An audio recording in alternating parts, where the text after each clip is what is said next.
Well, hello. I want to say thank you for taking time out to watch this video.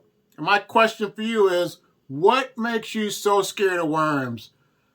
To be honest with you, I have a phobia, and my biggest phobia are these things right here.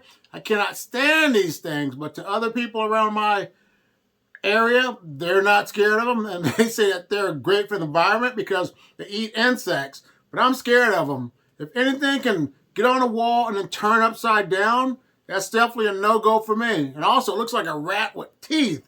But if you're thinking about getting started and you don't know where to start, I would say start with a hand rake or a worm comb, so that way you don't have to touch the worms. All you do is put the worms in there and you can rake them up and look in there. Then after that, the next thing I would try to tell you to do is to get some rubber gloves, put a few worms in your hand. That way you won't have to touch them.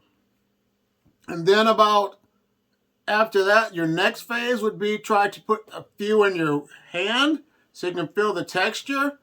Don't worry about worms biting you because they won't bite you.